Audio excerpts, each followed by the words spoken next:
Buenas tardes, estudiantes de Lenguas en Contacto. La sesión de hoy trataremos el tema de lenguas en contacto en el contexto colombiano.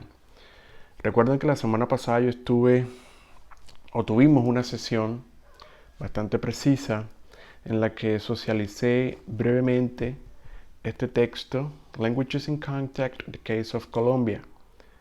La idea era que ustedes se familiarizaran con este texto de manera que pudieran tener hoy una prueba de lectura para mirar cómo ustedes eran capaces de relacionar el texto con otras ideas y con otras ideas presentes ahí mismo en el texto, ¿ok?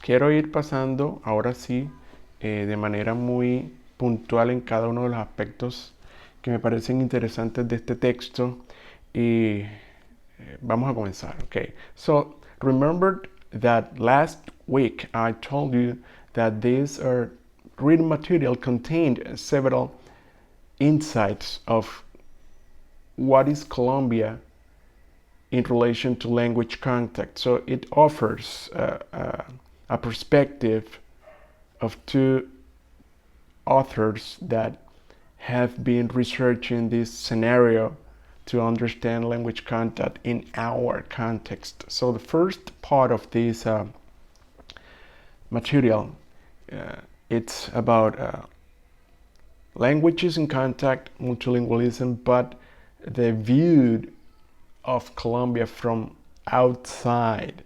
So it gives you several percentages of the languages spoken all over or all along the country. So as you can see, we have 65 additional languages and over 50 Amerindian tongues belonging to dozen distinct genetic families. Okay, and we have two Creoles, one in Palenque, from two hours away from our city, and another one located in San Andres Islas. So these are our two languages. So if we reconsider our linguistic diversity, we should consider ourselves lucky because we have found in our context richness when we think about linguistics, okay? So it's interesting when we think about here. I have a note that reminds me to relate diglossia with some of the insights presented by this material. So as you can see, you have here Wayuunaki and two other languages that they are not fighting, but they are somehow interrelated with this dominant linguistic side. And when I say dominant linguistic side, I'm talking about Spanish, okay? So to make it more like fluent, or not just for me, but for you guys, I will be code switching because it's all about language content and my presentation will be in both languages, okay? Entonces aquí tenemos estas lenguas y aquí yo dejé mi nota indicando precisamente que debo estar muy presente, muy pendiente de la relación de otras lenguas con el caso del español, ¿sí? So here, the same author notes that while these three languages are not threatened by extinction because they are in disadvantage. So aquí cuando hablamos y le prestamos atención a esta cita, nos damos cuenta que existe una diglosia asimétrica, algo que ustedes ya han estado en contacto con el tema. Recuerden ya en las sesiones presenciales que nosotros habíamos hablado de diglosia y que muy precisamente Sarah Thomanson lo había recalcado en su texto Language Contact. ¿Sí? Entonces seguimos. Let's move on. So here I have another note that reminds me to keep in mind this next idea. This public awareness is rather inconsequential in that the vast majority of the country's citizens have not significant understanding of the nature and ecology of Colombia's linguistic diversity. Okay, it is true. So, in contrast to the idea explained by Sarah Thomason that some languages, when do not have institutional support, they suffer extinction. In our country, this linguistic diversity is protected by the Constitution because it recognizes this nation as a multicultural and pluricultural, multilingual and pluricultural society. But even though this is stated by the Constitution, it still suffers discrimination, and when it suffers discrimination, that's when diglossia is manifested. Okay, and this is interesting because throughout the content of the material, you can learn why this diglossia is happening, like the historical background of the diglossia. Okay, entonces aquí yo dejo mi nota, and it says to keep in mind when reflecting on the position of languages different from Spanish. There are some mistakes because el autocorrector. Okay, so let's move on. See? Another note. Understanding the Colombian society and its attitude towards multilingualism is viewed from within and from outside almost as in an identical way. And it's true, when you read and you pay attention closely to both perspectives, Colombia viewed from within and from outside, you can tell that these two perspectives present almost the same idea, that there is, even though there in institutions pay attention and recognize the existence of this multicultural and multilingual diversity of the country, even though that's recognized, the common knowledge outside of these institutions is that we are a monolingual country and also a monolingual culture. We consider bilingualism here when it refers to English or some other languages, not from within the country but from outside. So we can think of English, but we can also think of Italian, German, French, Japanese, Chinese, and other languages that are not closely related to our linguistic self or our linguistic background, cultural background, okay? Después el texto se comienza a desglosar en las razones geográficas, o comienza a ofrecer una serie de argumentos para permitir entender esa, si se le quiere llamar, disgregación del panorama lingüístico en Colombia. Es decir, la geografía ayuda mucho a entender por qué somos regionalmente indiferentes el uno del otro, ¿sí? Ustedes lo pueden entender, por ejemplo, en esas bromas que nosotros los costeños tenemos sobre las personas del interior. Es decir, todo lo que no sea costeño, que llegue hasta la entrada de las faldas del Cesar, del lado de la troncal de Magdalena, o la otra de las faldas de las montañas de Antioquia, eso de la montaña para arriba es cachaco.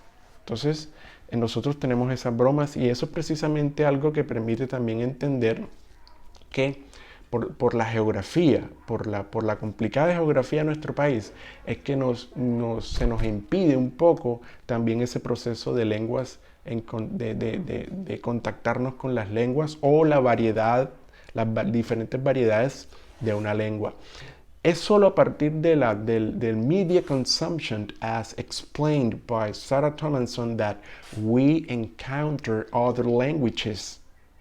In our case, English, but in our context, we can talk about talk about also the idea of media consumption as a form of language contact, because in that way we enter in this process of contact with other dialectal varieties of this Spanish that we used in the country, okay? Entonces la geografía se convierte también en un factor importante, por eso es importante prestarle atención a esta zona que está aquí, que yo les decía del Cesar. Es decir, para nosotros los costeños, la idea del Caribe comienza a terminar aquí, en esta zona que yo estoy delimitando, ¿sí? Porque aquí ya vienen lo que son los Santanderes y esto es montaña, ¿ya? Y si nos vamos del lado de Córdoba, estando aquí en Cartagena, vamos a entender que ya cuando comienza la montaña, aquí, ¿sí? Aquí, ya esto no es costeño. Incluso en el mismo departamento de Bolívar, yo que les digo que estuve viajando por esta zona, que aquí está Santa Rosa del Sur, una comunidad que está técnicamente en territorio costeño, es una colonia más santanderiana y boyacense, y eso uno lo puede decir por la comida. Y es interesante porque cuando uno se come allí una empanada o una carimañola o una papa, tienen arroz por dentro, y esas son cuestiones que nosotros obviamente llamamos cosas de cachacos. Entonces es importante que cuando estemos en esta zona, que estoy aquí delimitando en rojo, entendamos que aquí hay una variedad dialectal que incluso varía de ciudad a ciudad. Ustedes ya saben y entienden que, por ejemplo, la variedad del Sincelejo es diferente, un poco diferente a la de Montería, un poco diferente a la del Atlántico, un poco diferente a la de La Guajira, ¿sí? Entonces tenemos esa posibilidad de lenguas en contacto o de variedades dialectales en contacto, pero solamente es por el consumo mediático que nosotros nos estamos poniendo en contacto con variedades dialectales que pertenecen a esta zona del país, ¿sí? Por las novelas, o por esta zona del país, por los noticieros, o por esta zona del país, por la música, ¿sí? Entonces el consumo también mediático nos permite entender ese tipo de cosas. Por eso es importante que le presten atención a este mapa, para entender ese tipo de cosas. Este otro mapa también es bastante interesante porque permite entender eso que está explicando acá. Vamos a ver, ¿sí? La cantidad de personas y de acumulación de familias lingüísticas, ¿ya? El censo poblacional, pero está buscando este que está aquí. So this is important because I here have another reminder that this map shows exactly the point of view of Colombia being a multicultural and multilingual country. So pay attention to the distribution of the geographical location of each language in our country. So let's pay attention to this one that is close to our city. So Guayú. So here, number one. Here.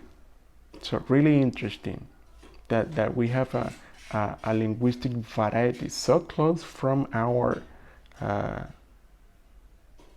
city that we hardly pay attention to what it's there as a linguistic heritage of our cultural background. So guys, as teachers, as language teachers and researchers, we should pay more attention to this kind of details and in our linguistic richness, okay?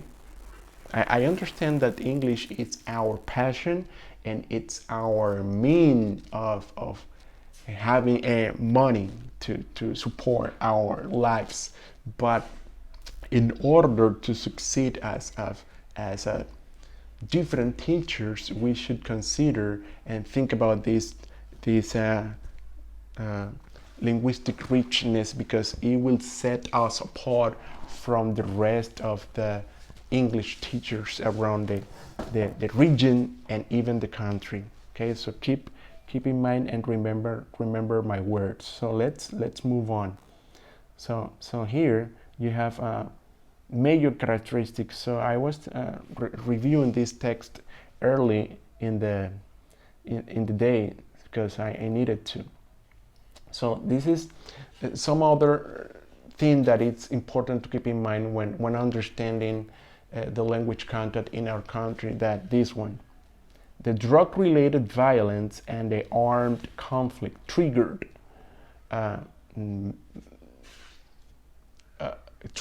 what's known as desplazamiento, this vast amount of communities moved away, escaped their regions, and they moved to major cities as Medellín, Colombia, Cartagena, Barranquilla, Bogotá.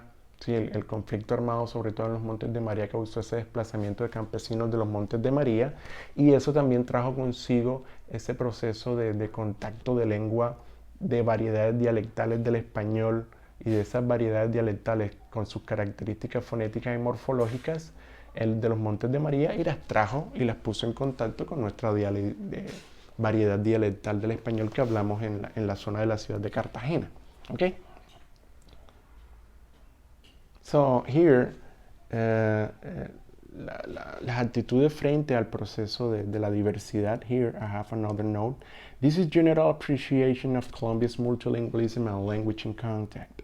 And it's important for me because, and should be important for you, because here presents the reason why we have developed this attitude towards multilingualism, not recognizing the presence and the existence of different communities, indigenous communities that suffered the colonial powers and now are suffering this, the imposition and the dominant side of our linguistic perspective, in this case Spanish, the dominant side of Spanish. Remember that Sarah Thomason explained that due to the lack of institutional support, many languages, and she presented examples, many languages ceased to exist. And this is why important to remember that we need this institutional support in order to contribute to the existence of these communities and their forms of communication, because it should be important to consider that the other forms of communication. Okay? So here, while the new laws highlight the rich cultural ethnic variety of Colombia and may be viewed as a genuine reflection of the intellectual and political elites' greater recognition of multiculturalism, it is also true that the country's monolingual Spanish-speaking population continues to view itself as belonging to a predominantly monolingual Spanish-speaking land. And you will see why. So pay attention to this. Argumentación sobre el problema de discriminación por la que pasan los grupos étnicos. Pay attention to this. To this guy from Venezuela, André Bello, and also more important, so I need you to keep focus on these two guys, Caro and Cuervo, especially the second one, because he eventually became the president of Colombia, and he propelled and he proposed a form of keeping the Bogota's variety as the purest version of Spanish that should be considered when it comes to learning Spanish. And there, the author gives the several arguments to support that idea. So let's take just one. So Caro's unabashed fervor for high Hispanic culture and his concomitant obsession with a national language unity led him to view other cultures and modes of speaking with a disdain. As a result, he hailed all the indigenous languages of Colombia as well as popular or dialectal ways of speaking Spanish in low esteem. Entonces el tipo lo que hacía es que por su descendencia él veía, digamos, como los procesos culturales de afuera en una forma desbalanceada en relación con las formas dialectales del país y las formas vernaculares. Entiendan vernacular como popular, es decir, la manera como se expresa el pueblo usando el lenguaje. Entonces es importante eso, que este tipo tenía esa perspectiva lingüística y fue la que caló profundamente en la psiquis del resto de la nación, sobre todo en los procesos educativos. ¿Ya? Entonces quiero que tengan en cuenta la perspectiva de Caro. ¿Ya? Cuando se continúa con esto, entonces se entra al proceso del tercer factor, donde explica por qué la educación no educativa también, digamos, ha sido como un rotundo fracaso, porque por las razones ahí expuestas, pero por otra que yo también considero que tiene que ver con el proceso de interculturalidad, hay una brecha, porque es que la educación también termina siendo excluyente, ¿sí? Porque es como el otro lado, es decir, solamente tiene predominancia lo étnico y con justa razón, porque es decir, los elementos étnicos de las diferentes comunidades han sido por debajeados y dejados como elementos de poca monta o con poco valor cultural y para prestarles interés, y digamos que se le ha dado, digamos, prioridad a otro tipo de cosas, en este caso el inglés o una variedad dialectal, en este caso la bogotana, como la más prestigiosa, ¿ok?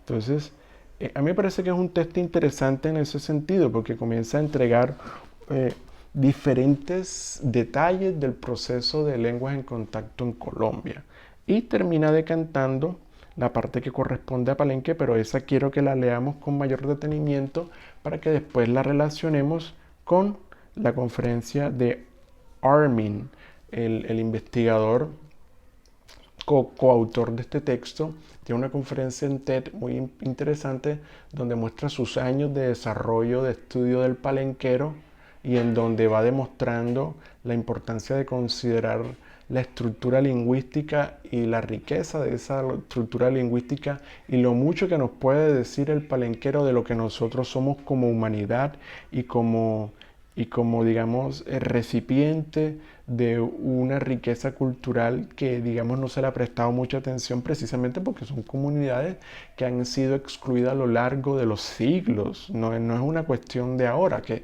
por ser de trasfondo histórico, su trasfondo histórico, perdón, son esclavos y desde ahí viene, digamos, ese proceso de exclusión que ha mudado y que ha mutado y que ahora se le conoce más allá de la idea del esclavo como las personas a las que no se les debe prestar atención de ningún tipo y su lengua y su cultura ha quedado rezagada y como lo explican los autores del texto, fueron investigadores de afuera del país los que reconocieron la importancia de entender el palenquero y de estudiar el palenquero porque irónicamente, entiendan esto, el palenquero se le consideraba como un español o una variedad de español muy mala.